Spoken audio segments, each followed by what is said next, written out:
Hello everyone, this is another episode of Up to Speed. Today we're talking about the starts and turn 1. So I guess you can call this a double episode.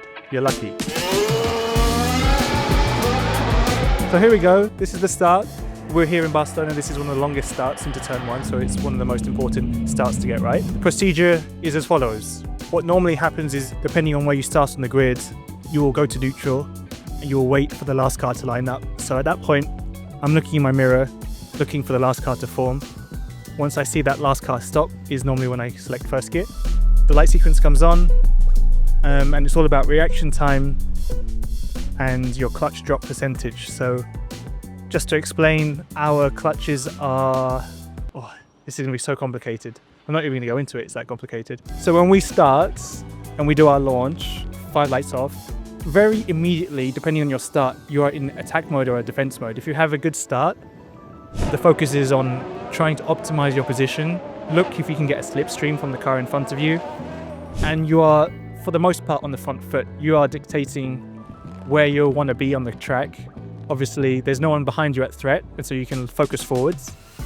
If you have a bad start, you have to do the very similar thing, but be on the defensive. So immediately you start looking into your mirrors a little bit more, and you're trying to find a car that you can latch onto and get their slipstream from, especially when it's a long run into turn 1. So it's not, you can't have a preconceived idea of exactly the line that you want. You can have your preferred line, but you actually have to be quite adaptive to it. That's kind of the mindset going into turn 1. Some starters are just good at finding the areas of opportunity.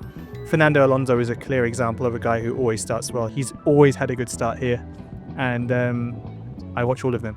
We'll go barreling into turn 1, and it's all about positioning. You kind of have to look at pockets of free air so that you can brake late. If you're braking early, generally it means someone else is going to overtake you into turn 1. And so there's a bit of jockeying for position. Sometimes the best line is on the inside, sometimes the best line is on the outside. As a team, we statistically make it known to the driver which is the predominantly favourable side. And then it's just feel. I think at that point, we rely on our experience. We rely on our general perception of around us, mirrors, feelings around other cars, and that's my start. Pretty simple. I wouldn't say I'm the best starter on the grid, but I'm getting much better, and generally have been fairly good at lap 1 so far this year. So that's my life, that's my story. Have a good day.